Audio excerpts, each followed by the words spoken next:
gave you a test like that was all blanks, would that be intimidating? I think so too.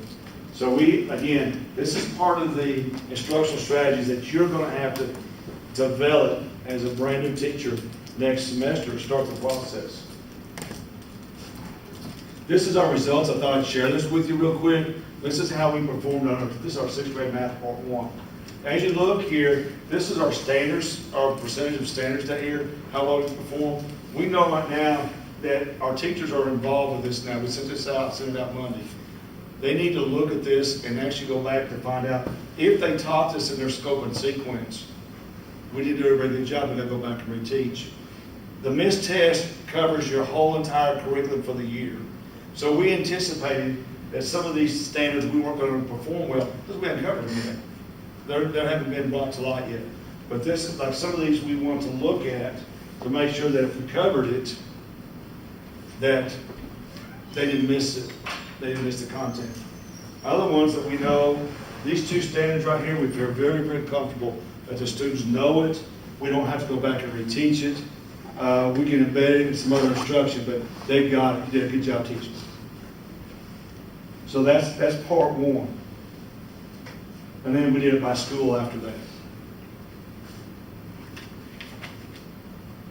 Any questions about 10 ready assessment before you perform? Dr. Cobb, is that what you were looking for?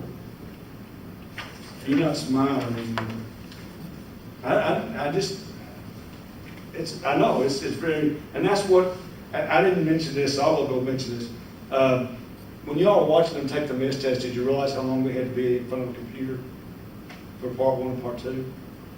High schools were screaming 145 minutes to take the practice test. 145 minutes. Now you bring that out over a week's time, they missed a week of instruction because they're going to be behind that computer for 145 minutes. That's a long time.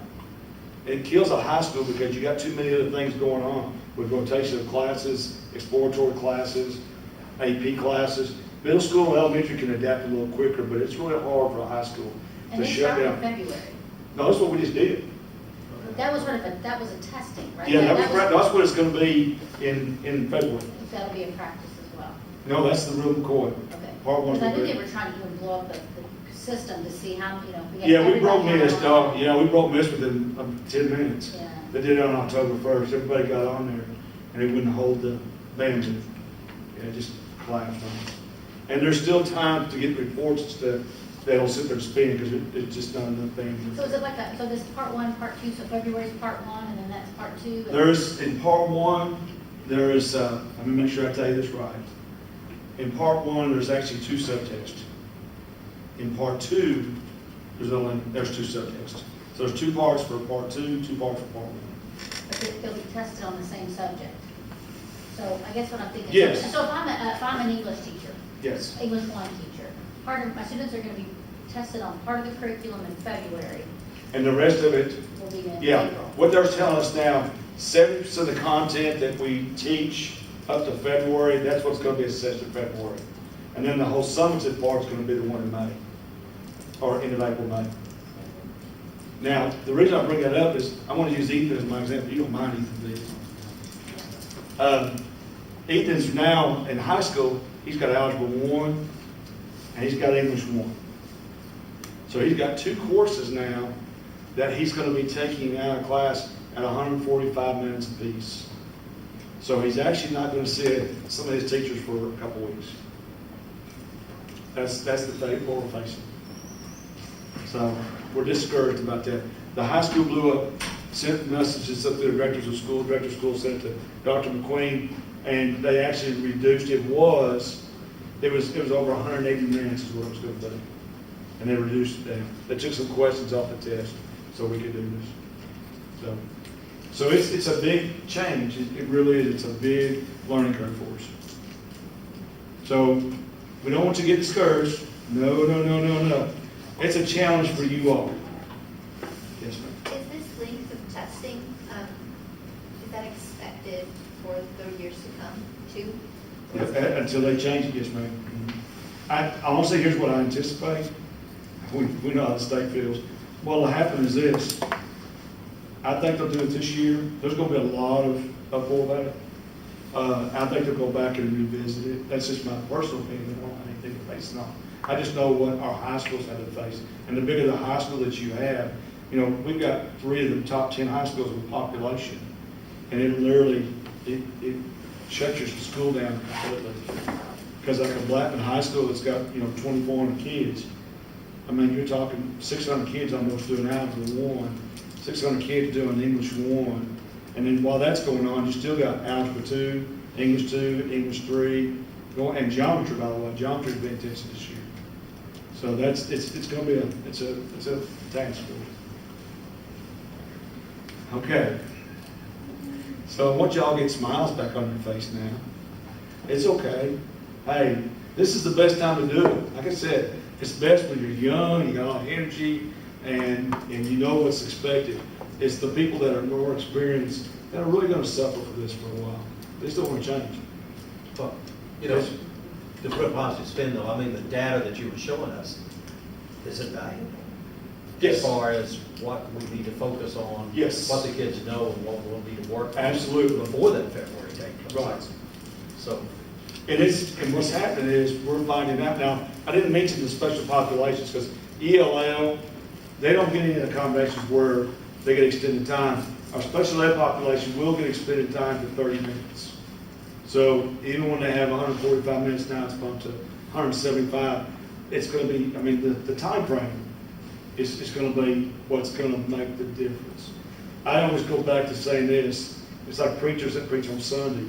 You know, they'll preach till they start seeing the congregation squirm because they know your bottom can't handle any more. And then they shut down. I'm wondering about that with our students, you know. They get to the point where they just shut down. Yes, sir. And I know the answer to this will probably be personal opinion. So seeing the questions, seeing the type of testing that's coming through and the fact that it is more rigorous. It is. Quite a bit more difficult. Personally, I am in favor of it. Absolutely. I think a lot of us are, because it's more legit questioning. Yes. Due to the likely backlash that we've already talked about, and the expected not doing well, for lack of a better phrase. Yes. How likely do you think it is that we're going to get the test scores, we're going to see that we didn't do well and completely ditch this under? How likely are we going to see this? Very likely. Just for the first year. While y'all were still in high school, I know we can remember this, we actually changed standards in 2009 in math and ELA, brand new test. We used to have the old gateway test. I used to be over that. It was written at a 7th grade level. You had to pass it to graduate. It was so easy, and it wasn't serving its purpose. So we had to change our standards. We had to get better at what we were doing. Big businesses drive what we do in education. I keep saying that.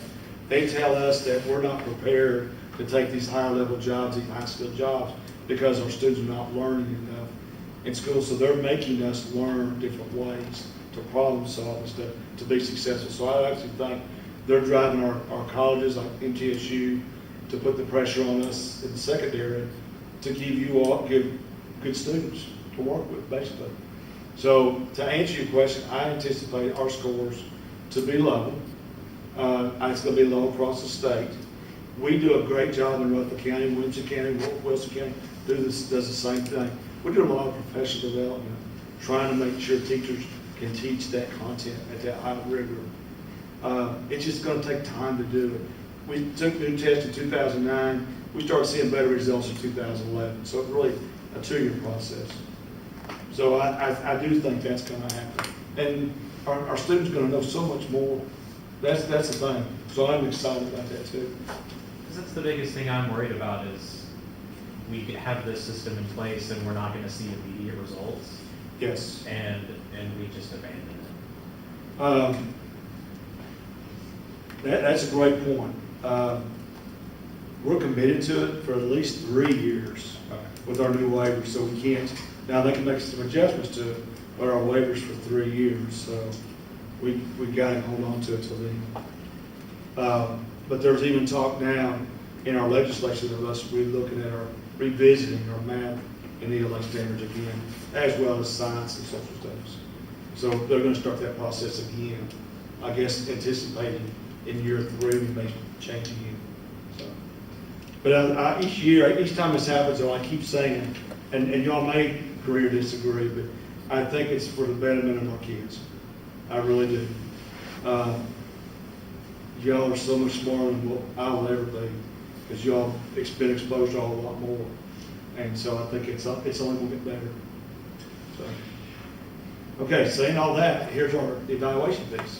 How am I doing, Dr. Cockles? I got just a few minutes? Sure, 5 minutes? sure. Okay. Okay, your evaluation, and this will start since you all will be student teaching next year, or next, I keep saying next year, in the winter. When you start in the fall, your evaluation piece is going to be a little bit different than what it is now. So let me share with you about this. In the past, with our old assessments, and when I say our old, our TCAP assessments, a teacher evaluation was based, if you actually taught that subject that was tested, an EOC, ELA 1, English 2, English 3, Algebra 1, Algebra 2, Chemistry, 35% of your total evaluation was based on your growth that you had with those students. And the 15% was based on another measurement. Some people choose plan, some people choose graduation rate, some people choose ACT, but the additional 15%, so that made 50% of your total evaluation was based on how well the students performed on their assessments.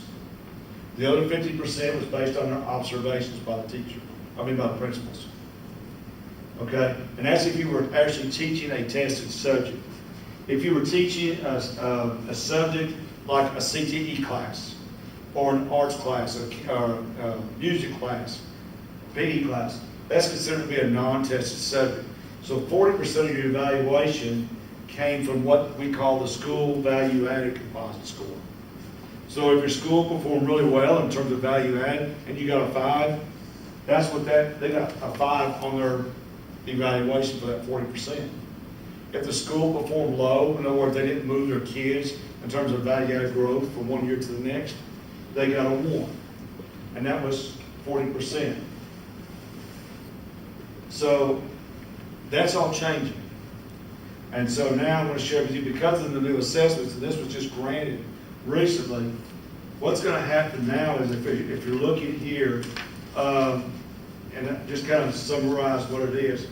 This year right here, 10% of your individual growth score for the first year is going to be, instead of that, 35%. And so 20% the next year, and so they're going to go back and tier it or scaffold it back up. So what they're saying is, we understand that there's going to be a drop in value added, our calculations, or maintaining our state percentile levels. So instead of counting 35%, we're going to count 10%.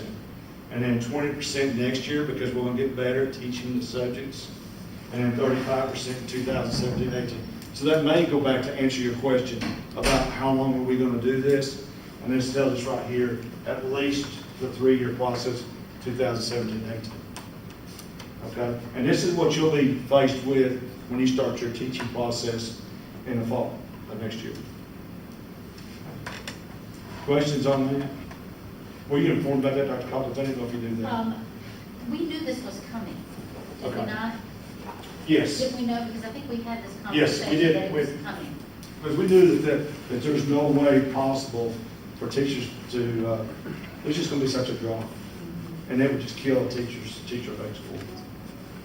So I'm excited that they actually did some norming on this and said, Yeah, we're that was a gonna- big concern. That is a big concern, that is. So there's that, and then if you all are familiar with the number of evaluations, y'all went over that, I'm sure, haven't you? I've covered it. Yeah, they've done research and they've done. Oh, they did that? So excellent, okay, okay. The other thing I just want to share with you that's on the state website, and that's encouraging for you, and I really would like to see you take these opportunities, is there's actually on the state website a place to look to see available job openings. And it's not just here in Rutherford County, it's across the state. but it's on the team website. It's under teachers and administrators, employment and licensing. So when you look at this, it's called teachers/teachers.com. And when you click on there, school systems that have availability or openings, they'll post them on there so you can see them. And I recommend as you're going through there, a lot of times we rely on word of mouth, or if we're within our county, we know people will talk to us. But if you're looking to see something that's going across the state, this is a good place to look. Okay? Are there any signing bonuses for your county and particular subject areas? Not yet. Well, I take it back. There is. I don't know what it is. Math, chemistry, and physics. Math, chemistry, and physics. Do we have any math teachers in here? Yeah. Hallelujah. There's 4 of you.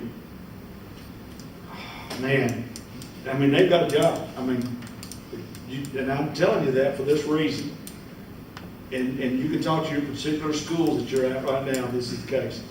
We had such a math shortage in Tennessee this year, in particular in Rutherford County, Davidson County, and even Williamson County.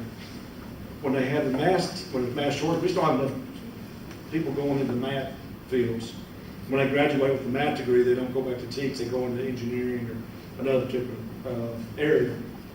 Well, this year alone, we didn't have enough people to replace our math teachers that either left, didn't get re-signed back on, and we were dying trying to find math teachers. As a matter of fact, 3 of our high schools, when they told a teacher they weren't welcome back for this year, they had to go back and make that dreaded phone call. Listen, I need you back. I need a math teacher under these circumstances. So they actually let go of teachers with math and they come back and put them back on. I feel like we should share what he's showing us. He pulled up the teachers/teachers and showed all of the available. I just did high school math. What does it say? 110 postings. Yeah. Most of them start immediately. Yes. And so here's what, and that's the truth. So I'm going to share this with you. We would love to keep you all in Rutherford And let County. me tell you, these just aren't any math teachers, because I've watched them teach, and they're good. And I'm thinking now, help me write this down, because the majority of your kids that you had last semester, they got jobs, didn't they? Yeah, they're teaching. They're teaching now. Yeah, yeah. And so I feel very comfortable with everybody in here that there's going to be some major openings this year. I'm just going to be honest, a lot of teachers don't want the older teachers don't want to fuss with them the assessments. So they're ready to retire. They're not going to fight through this. We have a lot of teachers, especially high school teachers, that because of their spouses, they leave, they have to go somewhere else. It creates lots of openings. Math and physics and chemistry, there's going to be so many openings. So if I don't get tenure, I'm a chemistry teacher. I get a job. You won't get tenure. Are you certified chemistry too? Oh, no, physics. I Physics? want to do physics as well. You see, you're a commodity that people will die for. Because, matter of fact, one of our high schools, they're not just scary, but we had a physics teacher have a heart attack last week. So he's not coming back anymore. So there's an opening now. So We've had schools, administrators call us and say, those that are student teaching, can they just come teach for us and we do a waiver, and the state says no. right. I have no doubt that Dr. Ash is making calls here because he We needs. get calls all the time. Yeah, I'm sure. I have no doubt. And so, when you now, since there's 4 math teachers, were they all 4 teachers? They doing this? Student teachers? No, they're student teaching, they're with me at Eagleville during residency 1, but their residency 2 will. Everybody be dispersed. Yeah, it sort of depends on, they get to request, although it's not guaranteed. Right. It just varies. So Ethan, what's your specialty here? History. Yes, sir. And there's going to be a lot of those. You wouldn't believe it. Do you coach? That's what you want to tell them, exactly. Hey, I coach wherever you want me to. You just tell me how you want me to do it. Yeah. They would love to have you. Yeah. That's what it says. Art. Art, excellent. Football, coach football if you want. Just go down and say hi to Dr. Ash over at Central Macklin, okay? All right. Make yourself known. And that's what I told the people this afternoon. And we all know the best communication you can have right now to get employment for the fall is go now to these principals. You know you're with these particular two schools, and great schools, by the way. Go visit the principals so they can put a face and name together and have your resume ready. And follow up with an email, like the next day. Absolutely. So they put that, they see your face, you give them your name. Next day, you send an email that says, it was great to meet you, da-da-da-da, I'm available. And bug the crap out of them. And so do that, because honestly, when the hiring process starts, and they start this actually as early as February, because they'll start their scheduling in high schools in February. I feel like they're starting it now, asking us all the questions they ask us. Well, and that's true, they do. They'll grill you, they'll try to figure out what you teach, what are you certified in, because you may like to teach math, but if you're certified in another area and they have an opening, they may say, why don't you try this out first, then we may can move you into math. So just depending on what your certification's in. If you're in history, you got economics background? I actually was asked that while I was at Riverdale, but I can't. I think they have an opening, don't they? I think they do. So that's an opportunity. So guys, you're blessed because you have two really good schools. The administrators for both schools are golden, and of course you met the two crazies over at Riverdale with Ryan and Steve. Excellent guys. Matter of fact, they're so innovative and proactive. I mean, and Steve won ever since day one, so he's always gone. So that's what I have. What kind of questions do y'all have for me?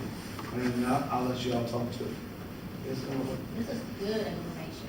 Is it? I feel like I just discouraged them. They're not gonna go home and eat now. I put them on the bill. You're exactly right. They're going into this fresh. They know what to expect. It's not being changed on them, but they're not already in the system. And these guys, all of them are creative and innovative. They're going to be able to. Absolutely. And as it goes on, it's just going to get better. Right. Absolutely. Because, you know, they may back off of this just a little bit or make it more reasonable for Absolutely. the language. And I think they're going to adapt and change as it goes a lot better than what I could.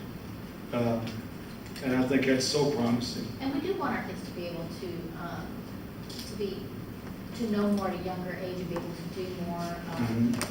But it takes time to. For that transition. And you saw, and that's one of the things that I thought was interesting, when a third grader has to develop an equation and actually be able to explain what that equation is saying. That's pretty high rigor for a third grader. And if you think if you have children or forbid you have nieces or nephews, that's a pretty And daunting we better task. be preparing our teachers to do that. Yeah, that's the thing I'm worried about is, I know we're facing with our teachers are not ready to teach that way. And we're trying to get the right people in place to share how to model that, because the modeling piece is huge for us.